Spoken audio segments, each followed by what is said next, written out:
भारत और अमेरिका के बीच व्यापारिक संबंधों में एक नया अध्याय जुड़ गया है। महीनों की गहन चर्चा और शुक्रवार देर रात को फाइनल हुए व्यापार समझौते के फ्रेमवर्क के बाद केंद्रीय वाणिज्य और उद्योग मंत्री पीयूष गोयल ने शनिवार को विस्तार से इस समझौते की बारीकियों को देश के सामने रखा।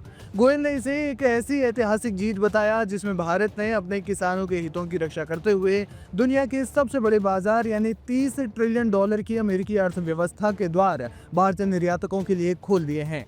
वाणिज्य मंत्री ने उन उत्पादों की विस्तृत सूची जारी की जिन पर अब अमेरिका शून्य शुल्क लगाएगा। ये भारत के निर्यात इतिहास का सबसे बड़ा बूस्ट माना जा रहा है। प्रमुख निर्यात वस्तुओं पर 0% हुआ टैरिफ। अमेरिका ने रत्न एवं आभूषणों पर टैरिफ शून्य किया है। भारत का हीरा और रत्न बाजार अब अमेरिकी शोरूम में बिना किसी ड्यूटी के पहुंचेगा। वहीं फार्मास्यूटिकल्स पर भी टैरिफ हटाया गया है। भारत की जेनरिक दवाइयों और मेडिकल डिवाइसेस को 0% टैरिफ का लाभ मिलेगा, जिसमें अमेरिकी स्वास्थ्य क्षेत्र में भारत की हिस्सेदारी बढ़ेगी। इसके अलावा इलेक्ट्रॉनिक्स और तकनीक में भी टैरिफ शून्य हो गया है। स्मार्टफोन, विमान के पुर्जे यानी एयरक्राफ्ट पार्ट्स और डेटा सेंटर से जुड़े हाईटेक हार्डवेयर पर अब कोई आयात शुल्क नहीं लगेगा। वहीं कृषि और फलों पर भी ड्यूटी नहीं लगेगी। मसाले, चाय, कॉफी के साथ साथ आम, कीवी और मखाना जैसे सुपर फूड्स को भी अमेरिकी बाजार में शुल्क मुक्त प्रवेश दिया गया है। पहले ये कयास लगाए जा रहे थे कि भारत ने अपना कृषि और डेयरी मार्केट अमेरिका के लिए खोल दिया है, लेकिन ऐसा नहीं है। समझौते के सबसे संवेदनशील हिस्से पर बात करते हुए पीयूष गोयल ने साफ किया कि भारत ने अपनी शर्तों पर कोई समझौता नहीं किया है। उन्होंने जोर देकर कहा कि हमने अमेरिका को किसी भी एग्रीकल्चर और डेयरी प्रोडक्ट्स पर रियायत नहीं दी है।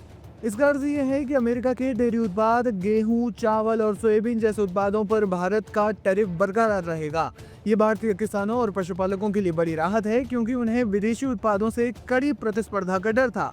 भारत ने स्पष्ट संदेश दिया है कि व्यापारिक लाभ के लिए ग्रामीण अर्थव्यवस्था के हितों की बलि नहीं दी जाएगी। इस समझौते की सबसे खास बात यह है कि इसने भारत को उसके प्रमुख निर्यात प्रतिद्वंदियों जैसे चीन, वियतनाम और बांग्लादेश के मुकाबले एक बड़ी बढ़त दिला दी है, क्योंकि इन पर टैरिफ भारत से ज्यादा लगाया गया है। आंकड़ों के अनुसार अमेरिका ने भारतीय सामानों पर लगने वाली भारी भरकम टैरिफ को 50% से घटाकर औसतन 18% कर दिया है, जहां वियतनाम और बांग्लादेश पर अभी भी 20% टैरिफ प्रभावी है। वहीं चीन पर 35% से ज्यादा है। 18% का ये आकर्षक टैरिफ रेट भारतीय उत्पादों को वैश्विक बाजार में सस्ता और अधिक टिकाऊ बना देगा। पीयूष गोयल ने कहा कि आज $30 ट्रिलियन का मार्केट कम टैरिफ पर हमारे लिए खुल गया है, जिससे हमारे निर्यात में भारी उछाल आएगा। इस समझौते के फाइनल होने के बाद आज पूरे देश के औद्योगिक गलियारों में उत्साह का माहौल है। सूरत के हीरा व्यापारियों से लेकर तिरुपुर में टेक्सटाइल हब तक हर कोने में इस डील का स्वागत हो रहा है। विशेषज्ञों का मानना है कि समझौते से न केवल विदेशी मुद्रा भंडार बढ़ेगा, बल्कि भारत में मेक इन इंडिया के तहत रोजगार के करोड़ों नए अवसर पैदा होंगे। भारत ने भी अपनी ओर से अगले 5 वर्षों में अमेरिका से $500 बिलियन की ऊर्जा, तकनीकी और औद्योगिक खरीद करने का भरोसा जताया है। ये डील फ्री ट्रेड एग्रीमेंट की दिशा में एक बड़ा कदम है, जो भविष्य में दोनों देशों के बीच व्यापारिक बाधाओं को पूरी तरह से खत्म कर सकता है। वाणिज्य मंत्री ने अंत में विश्वास जताया है कि यह समझौता भारत को 2030 तक $1 ट्रिलियन के निर्यात लक्ष्य की ओर तेजी से ले जाएगा। यह समझौता एक ऐसे नए युग की शुरुआत है, जहां भारतीय गुणवत्ता और अमेरिकी बाजार का मिलन वैश्विक अर्थव्यवस्था को नई दिशा देगा। फिलहाल केंद्रीय वाणिज्य और उद्योग मंत्री पीयूष गोयल ने इस ट्रेड डील के बारे में विस्तार से क्या-क्या जानकारी दी, सुनिए।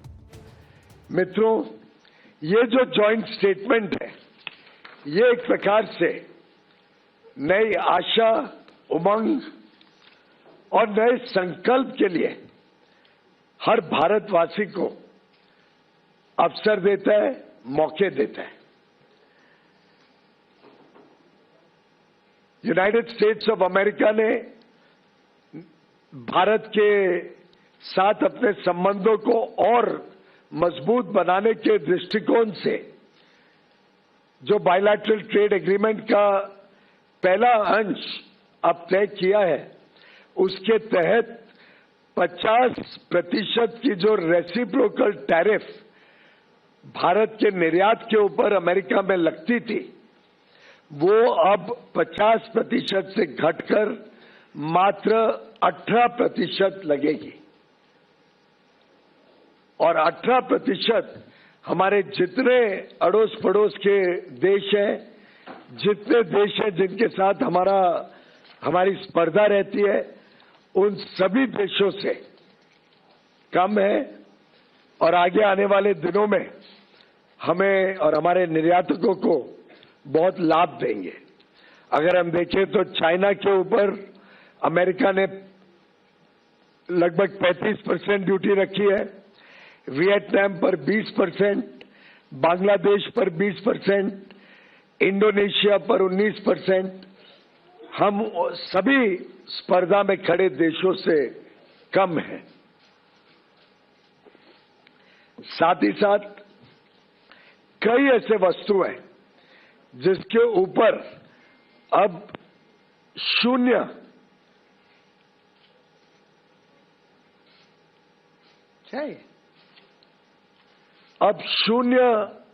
ड्यूटी लगेगी जब हमारे निर्यातक अमेरिका में, यूनाइटेड स्टेट्स ऑफ अमेरिका में सामान भेजेंगे। उदाहरण के लिए जेम और डायमंड्स पूरी तरीके से शून्य ड्यूटी लगेगी। फार्मास्यूटिकल प्रोडक्ट्स, जो भारत से दवाइयां बड़े रूप में जाती हैं, लगभग $13 बिलियन की, उस पे शून्य ड्यूटी लगेगी। स्मार्टफोन्स जो भारत से बड़े रूप में अमेरिका जाते हैं, उसमें आगे भी चलकर शून्य ड्यूटी ही लगी रहेगी। इस प्रकार से ढेर सारी ऐसी वस्तु हैं जिन पर आगे चलकर शून्य ड्यूटी लगेगी। कृषि के क्षेत्र में भी ऐसे कई सारे वस्तु हैं जो भारत से निर्यात होंगे अमेरिका में, जिस पर शून्य रेसिप्रोकल टैरिफ लगेगा, एडिशनल ड्यूटी शून्य हो जाएगी।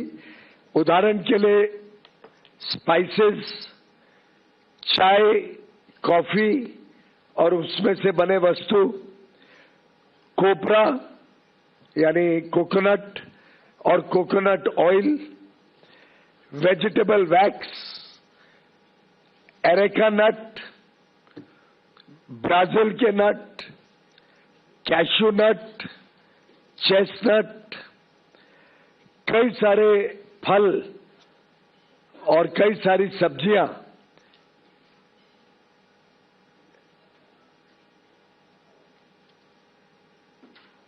जैसे कि एवोकाडोस, बनाना, केला, गुआवा, मैंगो, आम, kiwi, papaya, pineapple, shiitake, mushroom Kashmir का, बाकी अन्य विभाग से।